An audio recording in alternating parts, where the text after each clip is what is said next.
Hi, I'm Thamsuli Lembogan from Presidency School, Bangalore South. Now, today I'm going to just explain about the inheritance. So, inheritance means it is a mechanism by which one class acquires the properties of another class. So, that is known as inheritance. So, now we'll see how the concept is arranged in inheritance. So, our concept at higher levels are more general and at lower levels are more specific. So, here we'll just take this is the one class. Vehicle is one class, and below that it is like we have like two class. One is wheeled vehicle and the one is the boat. So these are the derived class which inherits the attributes from the base class. So one class acquires the attributes from the another class. So whatever the properties is described in this vehicle will be inherited into this wheeled vehicle and in the boat. And then you can just see again from this wheeled vehicle there are two more classes actually. So again car and bicycle is there. So this two class also again inherit the attributes from the wheeled vehicle.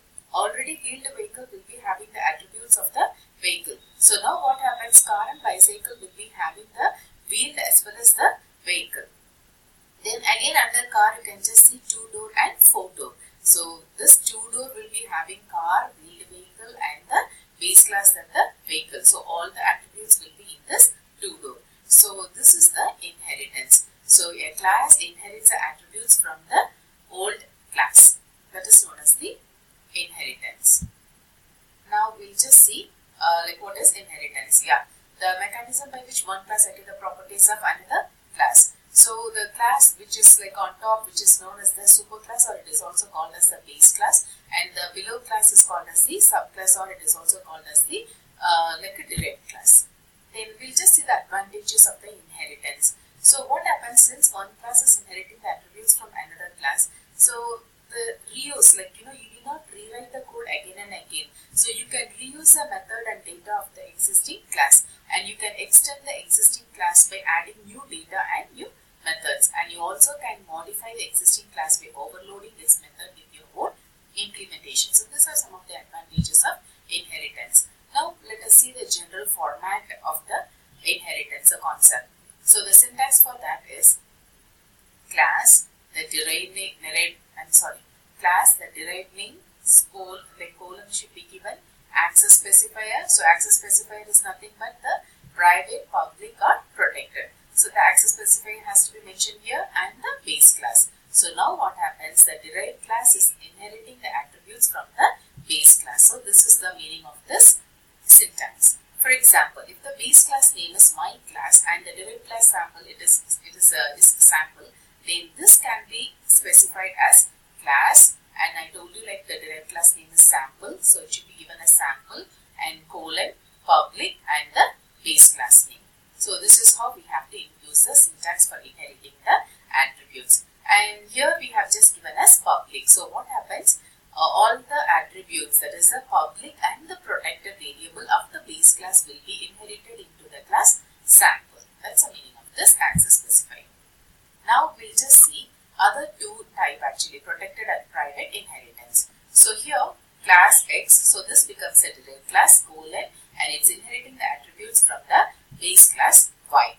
And here the access specifier is given as protected. Now let us see what is protected. So if it is given protected means public and protected members of Y, of class Y, becomes protected in class X. So that is the meaning of this protected inheritance. So when all the attributes are inherited into X, attributes means what are the attributes means only the public and the protected will be inherited into X, and that will be treated as protected in this class X.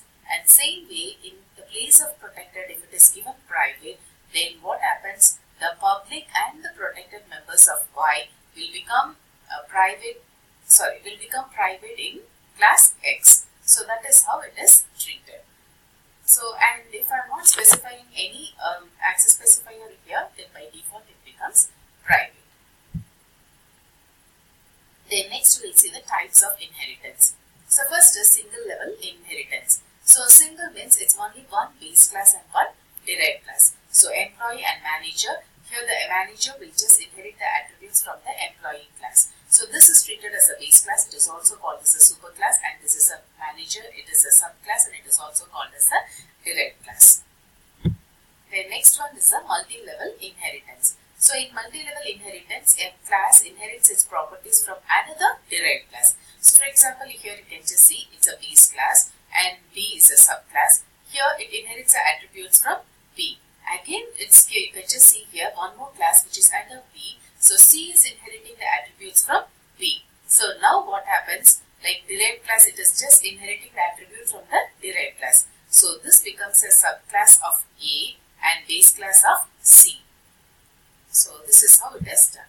The next one is multiple inheritance. So in multiple inheritance, a derived class inherits from multiple base classes. So here multiple will be having like more base class, like multiple base classes, and it has properties of both the base class. So here you can just see derived class is having the attributes from more base class. So this is known as multiple inheritance. The next one is hierarchical inheritance. So hierarchical is something like, it is like a tree structure. It is like a tree structure. So here you can just see only one base class will be there, and here there will be many derived class. So there are many classes like will inherit the attributes from a single base class. So that is known as the hierarchical inheritance. The next one is the hybrid inheritance. Hybrid inheritance means it is just a combination of two or more types of inheritance. So here you can just see, if I am just taking till this part, it becomes like hierarchical, and if you take this side, like this three classes, like if you just see, it becomes a multiple inheritance. So it is just a combination of types of inheritance. In this type, if you just see, the class A is inherited by B and as well as by C. And again you can see, if you see, B is also inherited and C is inherited. But B is also having class A and C is also having class A. So all the same attribute will be just like presented twice over here. So there will be some ambiguity problem. So this ambiguity problem can be solved by using virtual base classes. Okay, now let me just run one program for you, how to just run the inheritance program. Let me show you some sample program. So here, let me open this program. Yeah, it's open here. So already I've just typed it.